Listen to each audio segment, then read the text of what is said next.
मेरा नाम अनूप नारायण सिंह है और आज आपको बता रहे हैं बिहार के सियासत में आरजेडी के द्वारा जिस तरह से अपर कास्ट के उम्मीदवारों को इस बार टिकट देने में पूरी तरह से एकदम कंजूसी बरती गई है, इसका मौजूदा लोकसभा चुनाव पर क्या प्रभाव पड़ेगा।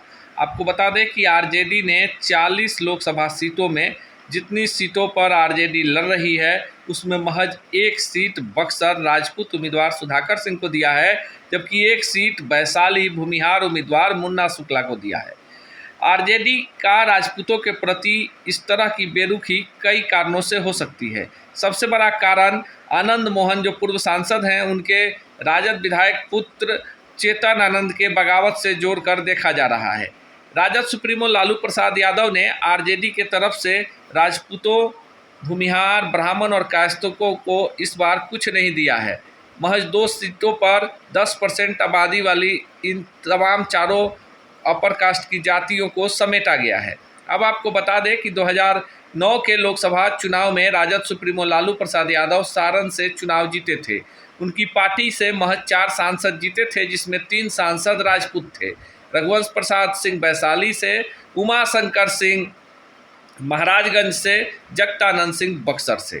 माना गया कि बुरे वक्त में यदुवंशियों को रघुवंशियों ने सहारा दिया, पर ऐसा क्या कुछ हो गया कि राजद सुप्रीमो लालू प्रसाद यादव ने राजद से तो राजपूतों को टिकट नहीं ही दिया, कांग्रेस के टिकट के प्रबल दावेदार निखिल कुमार सिंह जैसे वरिष्ठ लोगों का टिकट भी जबरदस्ती वहां से आरजेडी का उम्मीदवार उतार कर काट दिया। आपको बता दें कि बिहार के 10 लोकसभा क्षेत्र और लगभग 50 के करीब विधानसभा क्षेत्रों पर राजपूतों का प्रभाव है। जिन लोकसभा सीटों से अभी राजपूत सांसद हैं वे सीटें हैं सिवान, महाराजगंज, सारण, वैशाली, मोतिहारी, आरा और औरंगाबाद। इस बार जदयू ने सिवान से राजपूत बिरादरी से आने वाली अपनी सांसद कविता सिंह को बेटिकट कर दिया है, लेकिन बैलेंस बनाते हुए शिवहर से लवली आनंद जो पूर्व सांसद हैं, आनंद मोहन की पत्नी हैं, उनको अपना सिंबल दिया है जदयू ने। यानी पिछली बार एनडीए ने 7 राजपूत उम्मीदवारों को मैदान में उतारा था और 7 चुनाव जीतने में सफल रहे थे। इस बार भी 7 राजपूत उम्मीदवार एनडीए की तरफ से हैं, जबकि महागठबंधन की तरफ से महज एक उम्मीदवार बक्सर से सुधाकर सिंह को उतारा गया है। अब आपको बताते हैं कि जो 7 उम्मीदवार हैं, इनमें से 5 उम्मीदवार भाजपा के हैं। ये उम्मीदवार हैं महाराजगंज से जनार्दन सिंह सिग्रीवाल, सारण से राजीव प्रताप रूढ़ी, मोतिहारी से राधा मोहन सिंह, आरा से आरके सिंह और औरंगाबाद से सुशील कुमार सिंह। लोजपा रामविलास ने वैशाली से बीना देवी को और जदयू ने शिवहर से लवली आनंद को टिकट दिया है।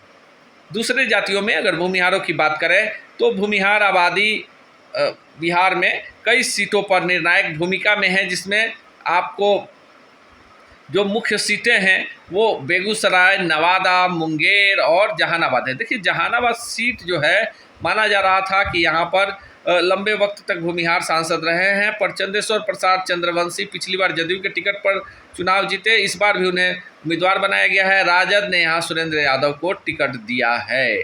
तो जो भूमिहार डोमिनेटिंग सीटें हैं वहाँ पर भी राजद ने कोई उम्मीदवार नहीं दिया है। वैशाली से मुन्ना शुक्ला को उम्मीदवार बनाया गया है, जो कहीं ना कहीं लड़ाई को जानदार बना सकते हैं।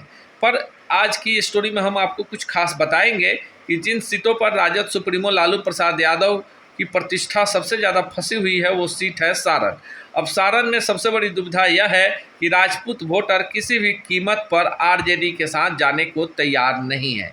उनके पास साथ जाने का कोई दूर दूर तक कारण भी नज़र नहीं आता है। अगर 2, 4, 5, 10% राजपूत वोटों में बिखराव होता है तो इसका श्रेय बिस्कोमान के चेयरमैन राजद विधान पार्षद डॉक्टर सुनील कुमार सिंह को जाएगा, जो सारण में रोहिणी आचार्य के चुनाव प्रचार की कमान को संभाले हुए हैं।